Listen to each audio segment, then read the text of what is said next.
राज्यातील सरकार हे महिलांना सुरक्षा देण्यात अपयशी ठरला असून अशा परिस्थितीत संपूर्ण राज्यातील माता भगिनींना स्वतःच्या रक्षणाकरता शस्त्र जवळ ठेवण्याची परवानगी व वापरण्याचे परवाने देण्यात यावे असे राज्यपालांकडे मागणी करण्यात आल्याचे निवेदन जिल्हाधिकारी यांना नाशिक शहर काँग्रेसच्या वतीने निवेदन देण्यात आले की या महाराष्ट्रातील महिलांना आता स्वतःचं संरक्षण करण्याकरता शस्त्र बाळगण्याची परवानगी द्यावी अशाचं एक निवेदन महामहिम राज्यपालांना जिल्हाधिकाऱ्यांच्या मार्फत दिलेलं आहे शहर काँग्रेस सेवा दलाच्या वतीने। मी या पदाधिकाऱ्यांचं मनापासून अभिनंदन करतो, कारण की या महाराष्ट्रामध्ये गृह खात्याचे धिंडवडे उडवले, गृह खातं लक्ष देत नाही, रोज दैनंदिन महिलांवर अत्याचार होत आहे। मग अशा वेळेस महिलांना संरक्षण करण्याकरता स्वतःला शस्त्र हाती घ्यावे लागतील।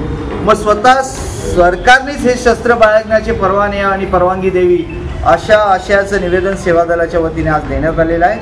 मी त्यांचं मनापासून अभिनंदन करतो आणि महाराष्ट्र सरकारने ही बाब गांभीर्याने घ्यावी असे आवाहन तुमच्या मार्फत करतो। हे निवेदन देतावेळी नाशिक शहर काँग्रेसचे अध्यक्ष आकाश छाजेड, नाशिक शहर काँग्रेस सेवा दलाचे अध्यक्ष वसंत ठाकूर, महिला काँग्रेसचे अध्यक्ष स्वातीताई जाधव, नाशिक जिल्हा युवक काँग्रेसचे अध्यक्ष स्वप्नील पाटील, माजी नगरसेवक लक्ष्मण धोत्रे, उद्धव पवार, धोंडीराम बोडके, संतोष मुन्ना ठाकूर, सिद्धार्थ गांगुडे, संदीप वाघ, उमेश चव्हाण, संतोष शिवाणी, ज्ञानेश्वर चव्हाण, भालचंद्र पाटील, आदित्य नागरगोजे, अरुण जाधव, विनायक ठाकूर, अनिल आंबेकर, रणजित परदेशी, हेमंत परदेशी आदी पदाधिकारी उपस्थित होते।